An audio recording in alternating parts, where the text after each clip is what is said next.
Yo, what's up mga ka-treasure? So, dahil meron na tayong 1,000 followers sa Facebook. So, meron tayong 1,000 followers special. Wow, special. Sa bubuksan natin. So, meron tayong bagong delivery na ating titignan. Kung maganda ba yung quality ng item na nakuha natin. So, nabuksan ko na siya. And as you can see, it's greatly sealed. Medyo matagal tong dumating. Parang around a week din. Not compared with some other items na nakukuha natin na regularly within 2 to 3 days nandito na. So from Davao pa kasi yung like the seller of this amazing treasure gem. So I think I know what's inside. Since una ako yung bumili. Nalilito lang naman ako pag sobrang dami na nila dito sa table. Pero I'm confident I know what this one contains inside.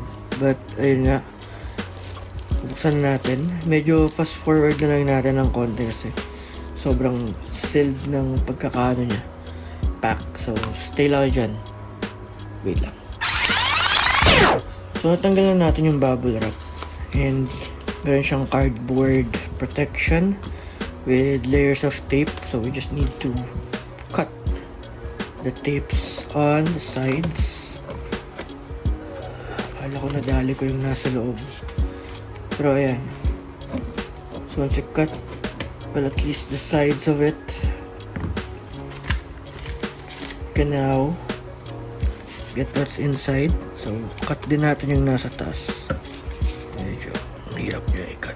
Saan na yan? There you go. Ayan. Cut natin. Ayaw po pabukas. Yan. So may peel na yung tape sa taas. And you can now get the item inside. Ayaw magpakuha. Ayun. So for our 1,000 subscriber follower special, so what we have for today ay ayan na nga, meron pa pala sa loob. So meron tayong special highly rare na card, and this is a custom card ni Primetime Queen Marian Rivera, and it's signed. So, tanggalin natin sa loob para makita nyo. Ayun. So, naka-plastic case siya. Pero ayan yung item. So, signed yan. As you can see. So, this is a signed card ni Marian Rivera. So, ayun lang. Na-share ko lang. See ya.